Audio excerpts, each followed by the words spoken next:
সুপ্রিয় দর্শক, আসসালামু আলাইকুম। রাজ আহমেদ সবাইকে স্বাগত জানাচ্ছি। তো আজকে মোটামুটি ৭ দিন পরের একটা রেজাল্ট দেখানোর চেষ্টা করব। স্ক্রিনে দেখতে পাচ্ছেন।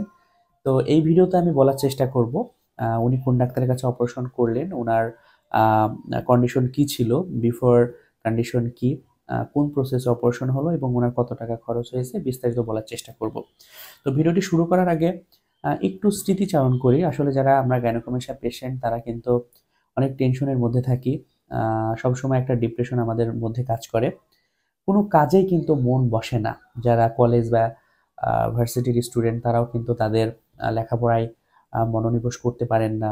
কোনো ফাংশন, প্রোগ্রাম, কারিকুলার অ্যাক্টিভিটিসে অ্যাটেন্ড করতে পারেন না অনলি ফর দিস গাইনোকোমেশিয়া ডিজিজ। আমি কিন্তু এরকম ১০-১২ বছর ভুক্তভোগীর পরেই অপারেশন করি এবং সুন্দর একটা লাইফ পাই। সো আপনারা যারা গাইনোকোমেশিয়া পেশেন্ট আছেন, আমি জানি আপনারা সবাই আমার সাথে একমত হবেন যে আপনাদের জীবন চলার পথে এই গাইনোকোমেশিয়াটা প্রধান বাধা হয়ে দাঁড়িয়েছে। ইভেন এই ধরনের প্রবলেম হলে বাবা-মাকেও কিন্তু বলা যায় না।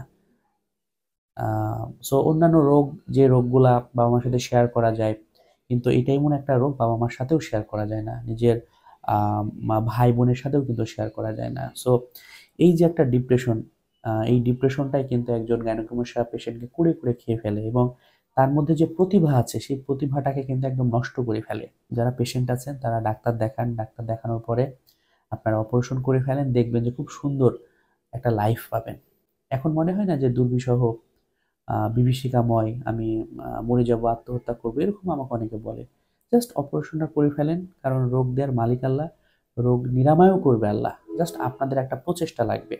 সো আমি ভিডিওর মাধ্যমে কিন্তু সবসময় আপনাদের সেই আ প্রচেষ্টায় যাতে সহযোগিতা করতে পারি সেটা ট্রাই করি। সো আমি মূল ভিডিওতে চলে আসি। তো স্ক্রিনে দেখতে পাচ্ছেন এই ভাইয়ের সার্জারি মোটামুটি ৭ দিন হলো। উনি কিন্তু একজন প্রবাসী ছিলেন। হুট করে আমাকে বলল যে, "ভাই সার্জারি করব, কোথায় করলে ভালো হয়?" তো আমি সব ইনফরমেশন দিলাম এবং ফাইনাল উনি ডক্টর ইকবাল আহমেদ স্যারের কাছে অপারেশন করে ফেললেন। তো অপারেশন করার আগে উনি আমাদের পরিচিত হোটেলে উঠেছিলেন। ওই হোটেলে থেকে অপারেশন করে আবার ওই হোটেলে যেয়ে একদিন ছিলেন হোটেলে। কারণ উনার বাসা হচ্ছে ঢাকাতে।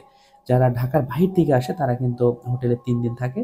৩ দিন পরে ড্রেসিং করে একদম চলে যায় এবং আমাদের হোটেলটা একদম 100% সেফ সিকিউর হবে এবং আপনি একা আসলেও কোনো সমস্যা নাই। আমার বলা থাকবে, ওরা অনেক হেল্প করবে হোটেলের যারা বয়েজ আছে।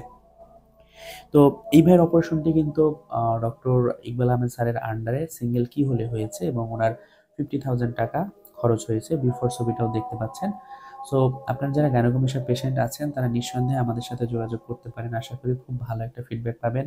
উনার রেজাল্ট আপনাদের কাছে কেমন মনে হচ্ছে অবশ্যই কমেন্ট করে জানাবেন।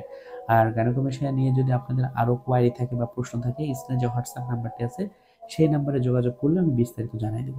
সবাই ভালো থাকবেন। আল্লাহ হাফেজ।